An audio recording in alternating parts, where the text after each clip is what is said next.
In the late 1980s, one British footwear brand held absolute control over the global athletic market. They did not just compete with Nike, they completely humiliated them. Born in a dusty Bolton bedroom, this company had grown into a multi-billion-dollar empire that dictated the cultural uniform of an entire generation. They generated unprecedented wealth and captured the absolute loyalty of millions. But look for that dominance today, and you will find nothing. The vital sports contracts were stripped away, the proud identity was eradicated, and the brand itself was eventually sold off for parts, suffering a catastrophic billion-dollar loss in market value. How does a corporate titan go from dethroning the biggest sportswear giant on earth to becoming a hollow, discarded shell? This is the story of Reebok. It is not a story of natural decline, but of a brutal corporate execution. Chapter 1. From a small Bolton factory to a transatlantic sprint. The story of one of the most dramatic rises and falls in corporate history begins not in a sleek corporate boardroom, but in a dusty bedroom in the industrial town of Bolton, England. The year was 1895. Bolton was a town dominated by cotton mills and the heavy machinery of the Industrial Revolution. Joseph William Foster, a local cobbler and avid runner, wanted to move faster on the local dirt tracks. Frustrated by the heavy, flat-soled footwear of his era, Foster hammered a set of metal nails through the soles of his running shoes. He created one of the world's first spiked running shoes. This simple act of localized engineering birthed J.W. Foster & Sons, a small company that would eventually alter the global landscape of sports apparel. For decades, the Foster family built a reputation on meticulous craftsmanship rather than mass production. They did not build shoes for the general public. They built specialized tools for elite athletes. Word of the Bolton cobbler spread across the British athletic community. Foster began drawing outlines of runners' feet on paper to create bespoke fits, a revolutionary concept at the time. The quality of their work was undeniable. When the 1924 Olympic Games opened in Paris, an event later immortalized in the film Chariots of Fire, British champion Harold Abrahams sprinted to gold wearing Foster's handcrafted spikes. The small factory on Dean Road in Bolton became a pilgrimage site for serious runners looking for a competitive edge. However, craftsmanship alone could not sustain an empire in a rapidly changing world. By the 1950s, the global sports market was undergoing a massive transformation. The era of the local cobbler was ending. Across the English Channel, two German brothers, Adolf and Rudolf Dassler, had built manufacturing juggernauts named Adidas and Puma. These companies mass-produced athletic shoes, sponsored entire national teams, and operated with a ruthless commercial efficiency. Back in Bolton, grandsons Joe and Jeff Foster inherited a business that felt increasingly obsolete. The name J.W. Foster & Sons evoked images of an old-world workshop, completely out of step with the modern, aggressive sporting goods industry. The brothers knew they had to adapt or face extinction. In 1958, the Foster brothers made a definitive break from their grandfather's legacy. They needed a name that sounded fast, modern, and internationally appealing. Joe Foster opened a South African dictionary he had won as a teenager in a local sprint race.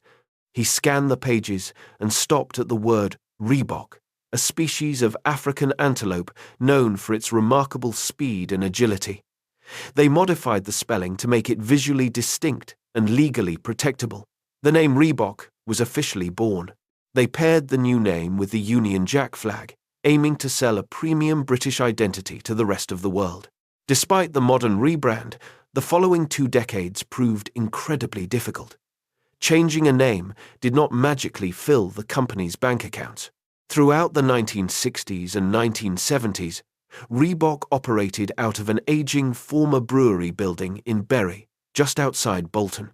They continued to design excellent running shoes, such as the Aztec and the World 10, but they severely lacked the marketing capital required to fight on a global scale.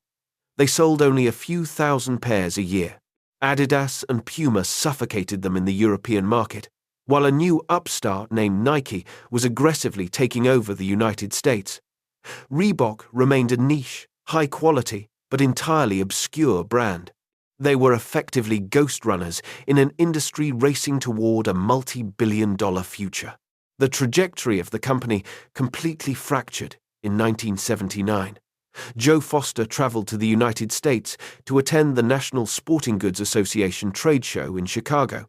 He rented a modest booth, hoping to attract an international buyer. Across the exhibition hall walked Paul Fireman. Fireman was an American distributor who ran an outdoor sporting goods business with his brother. The American running boom was in full swing, and Fireman was hunting for a fresh, untapped brand to bring into the lucrative market. He walked past the giant displays of the German brands and stopped at the small Reebok booth. Fireman examined the shoes. He noticed the supple leather, the precise stitching, and the distinct Union Jack logo. He saw a level of bespoke quality that the mass-produced giants had completely lost. Fireman recognized an unprecedented opportunity. He immediately negotiated with Joe Foster to secure the exclusive North American distribution rights for Reebok. It was a monumental gamble. Fireman was betting his financial future on a British brand that no American had ever heard of. To launch the brand in the United States, Fireman made a radical, highly controversial decision. He introduced the Reebok Aztec running shoe at a retail price of $60.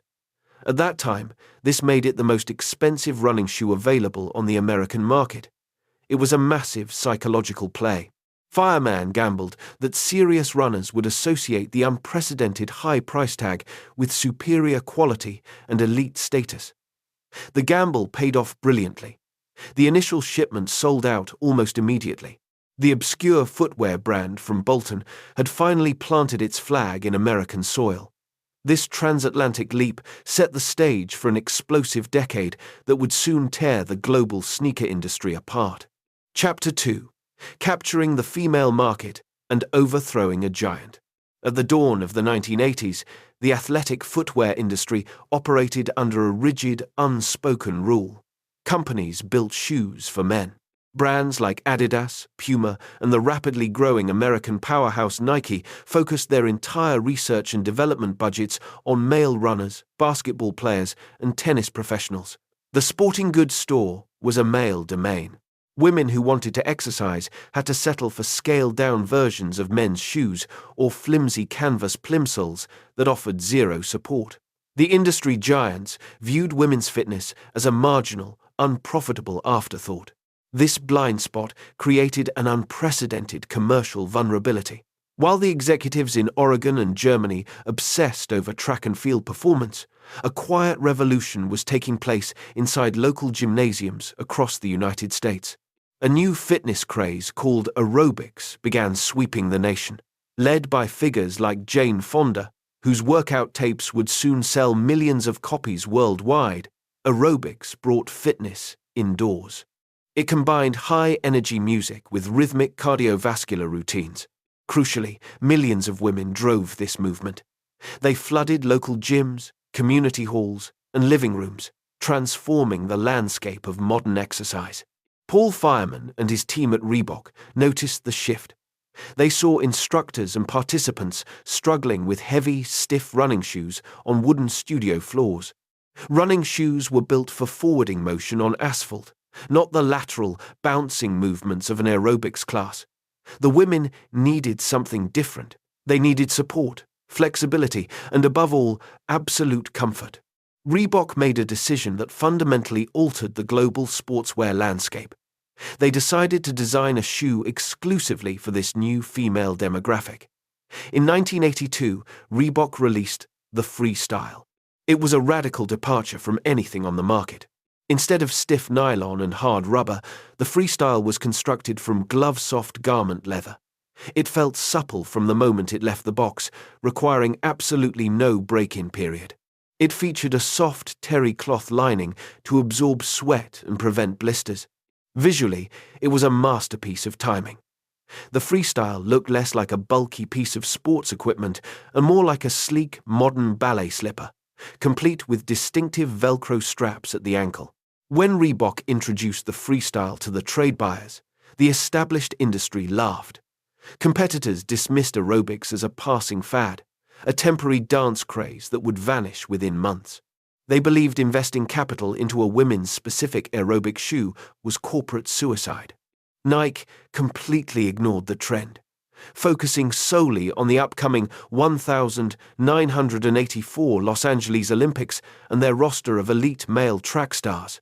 The established giants were catastrophically wrong. The Reebok Freestyle did not just sell, it exploded. It became the defining footwear of the 1980s. Women bought them in staggering numbers. The appeal quickly transcended the aerobic studio. The Freestyle was so comfortable and visually distinct that women began wearing them everywhere. They wore them to the grocery store, on their daily commutes, and even paired them with office attire during transit. New York public transport commutes saw thousands of working women in business suits wearing bright white Freestyles.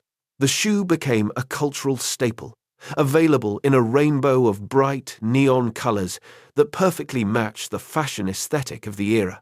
It was not merely a shoe, it was a uniform for the modern, active woman. The financial impact on the small company was violently sudden. In 1981, Reebok's total sales hovered around $1.5 million. By the end of 1982, fueled entirely by the Freestyle, sales hit $13 million. By 1984, the number rocketed past $66 million. Reebok could barely manufacture the shoes fast enough to meet the insatiable consumer demand. Factories in Asia ran at maximum capacity, shipping boxes straight from the production line to the retail floor, bypassing warehouses entirely. The company went public in 1985, raising massive capital, and by 1986, sales hit an astonishing $919 million. This meteoric rise fundamentally destabilized the hierarchy of the athletic world. Nike, the company that had defined the 1970s running boom, suddenly found its warehouses full of unsold men's running shoes. They had completely missed the largest demographic shift in the history of modern fitness. The Oregon executives scrambled to respond, rushing out their own aerobics models, but they were too late. Reebok captured the loyalty of an entire generation of women by simply acknowledging their existence and building a product specifically for their needs. They owned the aerobics floor, and through that, they owned the decade. By the late 1980s, the unthinkable happened. The obscure British brand, once confined to a tiny former brewery building in Bolton, surpassed Nike to become the #1 selling athletic footwear brand in the United States, and by extension, the dominant force in the global market. Reebok had achieved a total market capture. They proved that sports apparel was no longer just about elite athletic performance on the track or the court.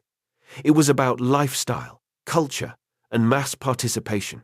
They took a brand named after a fast African antelope and made it synonymous with suburban fitness. The union of British heritage, high-quality craftsmanship, and aggressive American marketing had created a corporate titan.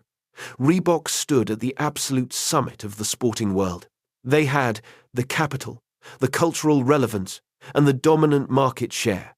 But reaching the summit and surviving the summit are two entirely different corporate disciplines. The victory over Nike was absolute and highly profitable, but it awoke a deeply competitive and vengeful giant. The war for the future of athletic footwear had only just begun, and Reebok was about to learn the brutal, exhausting cost of defending the ultimate commercial crown. Chapter 3: Lost in the Glory and the Revenge of Nike. By 1989, Reebok stood unchallenged, at the absolute peak of the global sportswear mountain. The Freestyle shoe had generated unprecedented wealth. The former small-town cobblers from Bolton now controlled a multi-billion-dollar corporate empire. They dictated market trends and set the pace for the entire industry. However, overwhelming success often breeds a dangerous kind of blindness. The executives at Reebok looked at their phenomenal balance sheets and made a fatal strategic error. They grew bored of the women's aerobics market that had built their fortune.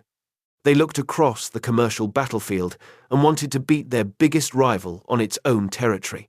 Reebok decided to conquer the aggressive, male-dominated world of professional basketball and high-performance athletics.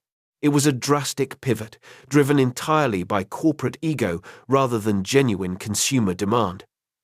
The company abandoned the loyal female demographic that had championed their brand.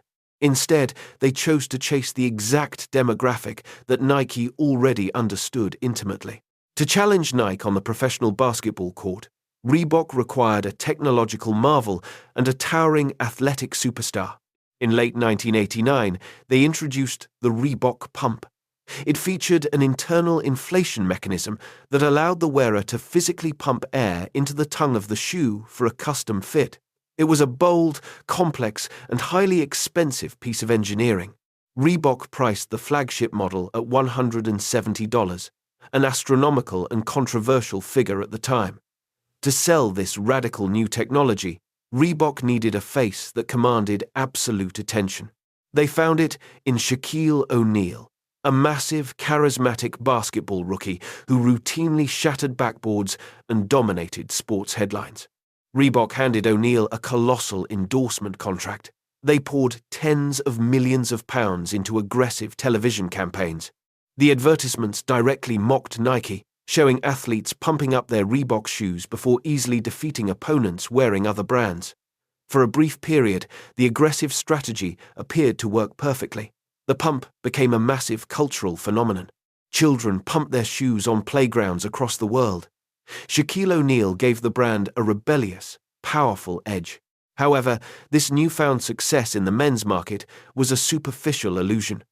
The pump mechanism was ultimately a novelty, not a sustainable foundation for a long-term performance brand. It generated immense short-term hype and massive initial sales, but it failed to build genuine brand loyalty. Customers bought the shoe for the gimmick, not for the underlying athletic heritage. The corporate arrogance inside Reebok reached its breaking point just before the 1992 Olympic Games in Barcelona. The company launched an incredibly expensive advertising campaign titled Dan and Dave. The campaign was designed to build massive hype around a predicted decathlon rivalry between two American athletes, Dan O'Brien and Dave Johnson. Reebok spent nearly $30 million broadcasting the commercials for months before the Olympic trials even began. The campaign turned into a spectacular public relations disaster when Dan O'Brien surprisingly failed to even qualify for the Olympic team. Reebok had to scramble in panic to pull the advertisements and rewrite their entire summer marketing strategy. The company was hemorrhaging cash on misjudged marketing stunts. They had completely lost their core identity. They were no longer the pioneering brand of the female fitness revolution. They were desperately trying to be a louder, brasher version of Nike, and they were failing. While Reebok stumbled from one expensive gimmick to another, Nike executed a flawless, utterly ruthless counterattack. The executives in Oregon did not panic when Reebok took the #1 spot in the late 1980s. They retreated, restructured their internal operations, and unleashed a marketing masterclass. They launched the Just Do It campaign. It was arguably the most effective and resonant slogan in advertising history. It spoke to a universal, gritty, athletic mindset. More importantly, Nike possessed the ultimate weapon in Michael Jordan. As Jordan dominated the professional basketball courts through the early 1990s, the Air Jordan brand became an untouchable cultural force. Furthermore, Nike's visible air technology offered a consistent, credible narrative of real performance enhancement. Nike did not just sell colorful shoes with inflatable tongues. They sold athletic aspiration and authentic sporting excellence. The impact on Reebok was immediate and devastating. Consumers easily saw through the chaotic marketing messages and the expensive television gimmicks. The core aerobics customers felt entirely abandoned and moved their loyalty to other emerging brands. Meanwhile, the teenage boys that Reebok desperately wanted to capture overwhelmingly chose to wear Nike. By the mid-1990s, the sales figures at Reebok collapsed. The massive, record-breaking profits of the previous decade evaporated into thin air. Nike ripped the industry crown back with absolute, brutal efficiency. They pushed Reebok into a severe identity crisis from which the company would never truly recover. The British brand found itself trapped in a corporate wilderness. They burned through cash reserves, constantly changed executives, and desperately searched for a valid reason to exist in a market they once completely controlled. The golden era was dead. Chapter 4: False Promises and a Ruthless Extraction. By the early 2000s, Reebok was bleeding heavily. Nike held an absolute monopoly over global sports culture. The executives in Bolton and Massachusetts watched their market share evaporate. They tried desperately to stop the decline. They signed massive licensing deals with the National Basketball Association and the National Football League. They merged hip-hop culture with sports footwear, signing rappers like Jay-Z and 50 Cent to lucrative shoe contracts. These moves generated temporary spikes in revenue. They created headlines in the trade magazines. But they did not fix the structural rot inside the company. The brand lacked a cohesive identity. It tried to be everything to everyone and ended up meaning nothing to anyone. The financial markets noticed the confusion. Reebok shares stagnated. The company needed a lifeline. They needed a corporate protector with deep pockets and massive global supply chains. Across the Atlantic Ocean, a German giant watched this struggle with predatory interest. Adidas faced its own severe problems. They dominated European football, but they struggled to break Nike's iron grip on the American retail market. Adidas needed a massive and immediate injection of American cultural relevance. Reebok, despite its declining sales, still possessed exactly what Adidas lacked. The British brand held deep connections to American professional sports and a vast urban retail network. A corporate marriage seemed inevitable. In August 2005, the announcement shook the global financial world. Adidas declared it would acquire Reebok for $3.8 billion. The global business press celebrated the move. Analysts called it a masterstroke. They painted a picture of a perfect alliance. The German engineering machine would join forces with British heritage and American street culture. Together, they would build an empire capable of finally destroying Nike. Shareholders eagerly approved the deal. The executives shook hands for the cameras. Paul Fireman walked away with a massive personal fortune, but the promises made in a corporate boardroom rarely survived the reality of a global takeover. The ink on the contract dried. The executives from Germany flew in to take absolute control. They opened the Reebok financial books. They did not see a proud brand that required nurturing and long-term investment. They saw a vault of valuable assets ready for immediate extraction. The promised alliance was a public relations lie. This was a hostile acquisition designed exclusively to feed the parent company. The corporate cannibalism began almost immediately. At the time of the merger, Reebok held the most valuable marketing assets in American sports. They owned the exclusive rights to supply on-court apparel for the NBA and on-field jerseys for the NFL. These contracts guaranteed that millions of television viewers saw the Reebok logo every single week. They were the crown jewels of the Bolton brand. Adidas systematically stripped these jewels away. When the NBA contract approached its renewal period, the parent company made a ruthless decision. They did not renew the contract under the Reebok name. Instead, Adidas stepped in and took the NBA rights entirely for its own brand. The iconic 3 stripes replaced the Reebok vector on the professional basketball courts. The exact same strategy slowly dismantled Reebok's presence in professional American football and hockey. Adidas transferred the best athletes, the biggest contracts, and the most visible marketing spaces directly to Germany. Without professional sports, Reebok lost its public voice. The brand vanished from prime-time television broadcasts. The parent company completely refused to spend marketing capital to replace the lost visibility. Instead, Adidas ordered a complete repositioning of the Reebok identity. They forced the brand out of the lucrative, high-profile arena of elite professional sports. They downgraded Reebok to a general fitness company. Reebok executives had to pivot to survive. They formed a partnership with a rising extreme fitness movement called CrossFit. They designed highly specific shoes for heavy lifting, rope climbing, and muddy obstacle courses.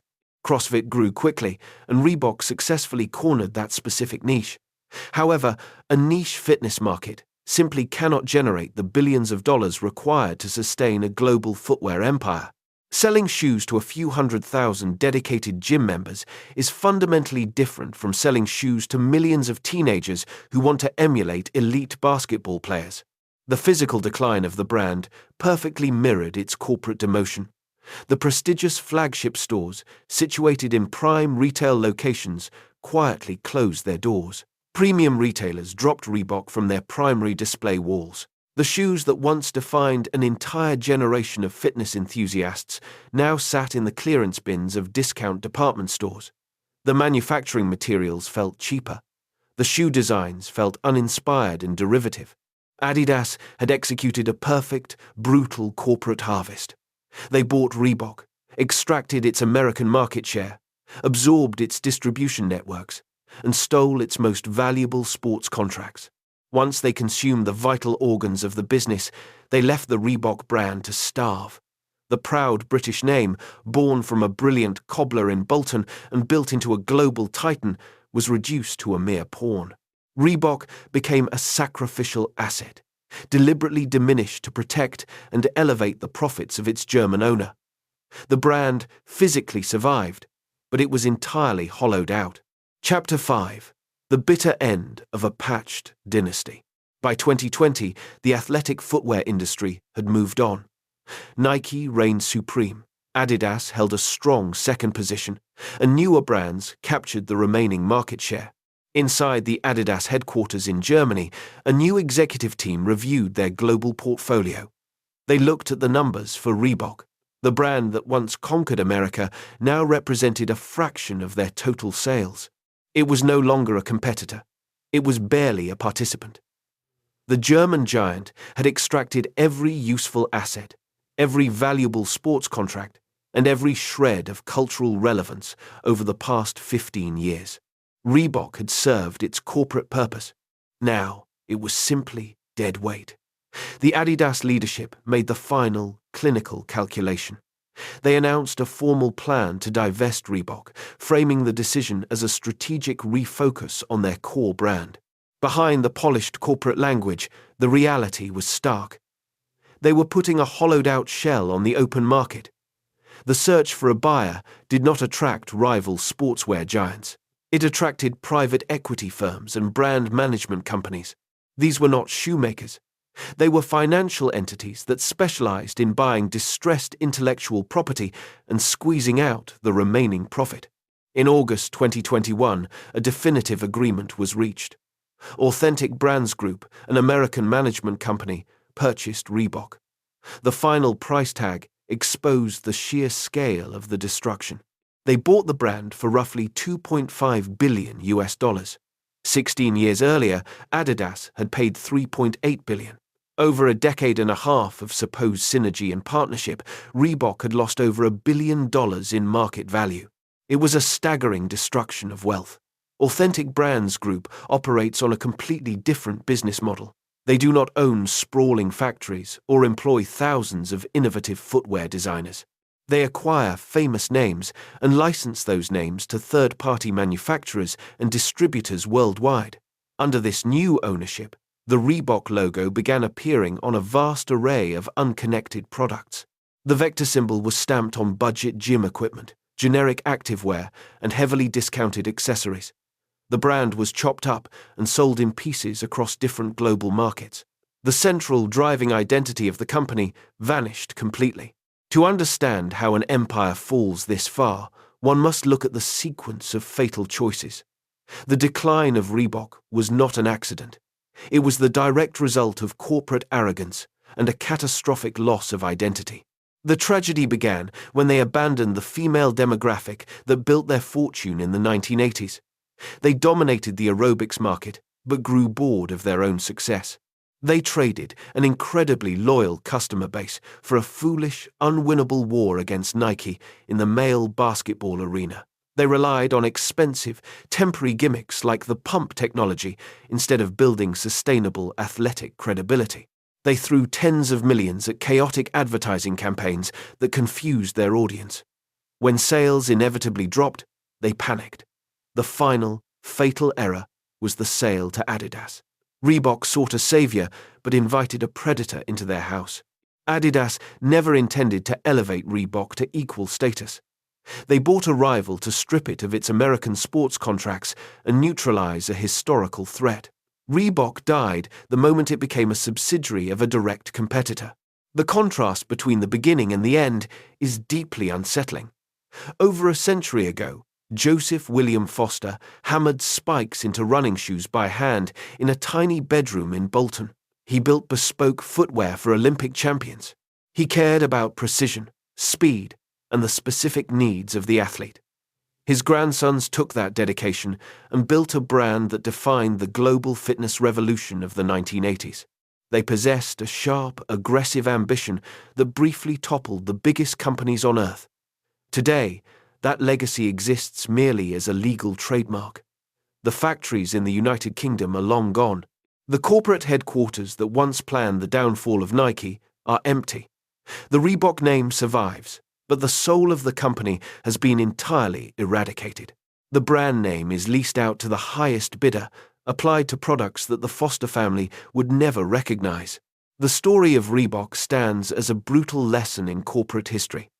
It proves that massive wealth and market dominance offer no permanent protection. A company can reach the absolute pinnacle of global success and still lose everything if it forgets who its customers are. It shows the devastating consequences of fighting a rival on their terms instead of defending your own territory. Above all, it reveals the cold, unsentimental nature of modern business. An empire built on generations of British craftsmanship and brilliant innovation was ultimately reduced to a line item on a spreadsheet, sold off for parts, and left to fade quietly into the background of a market it once ruled.